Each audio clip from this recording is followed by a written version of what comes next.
When it comes to the general market sentiment over in Zimbabwe, it seems to be that of one of bearishness. We've had the equities markets generally soft over the past couple of weeks. What's driving sentiment and so market movement on that end?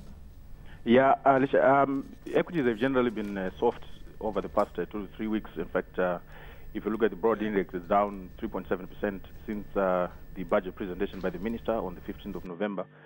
But, still on a year-to-date basis, it's still up, 2.4%. Volumes have been weak right across the board, and the little available turnover continues to be concentrated in a few bellwether stocks.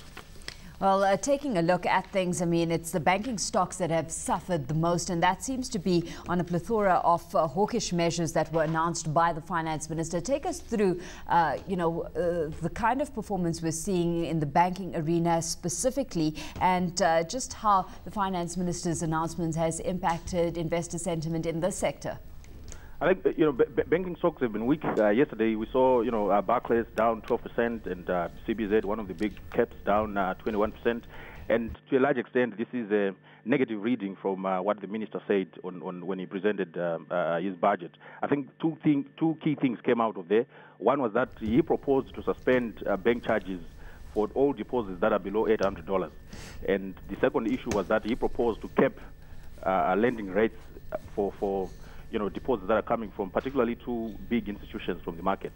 And this, has certainly been not very friendly to the market, and so we have seen all this softness coming through.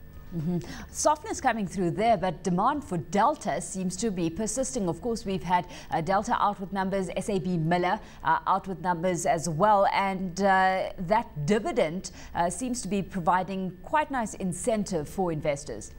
Yeah, there has been a very strong demand for Delta, since its release of the first half results. We have got a dividend record date coming through on Friday. You're looking at an annualized dividend yield of 3%. And on a year-to-date basis, this is one of the stocks that has done very well. In fact, it has rewarded investors. It's up 36% on a year-to-date basis. That's before dividend. If you add that 3% dividend, you're looking at a very nice total return there coming through. And still, fundamentals are looking very encouraging. PE of 13 times. And if you look at that number of 13 times, it's very, very comparable to regional, brewery PEs that are between 12 to 16 times.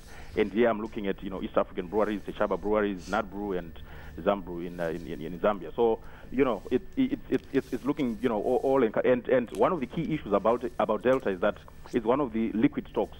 Average daily turnover, you're looking at about 500,000 and a very nice free float of about 13%.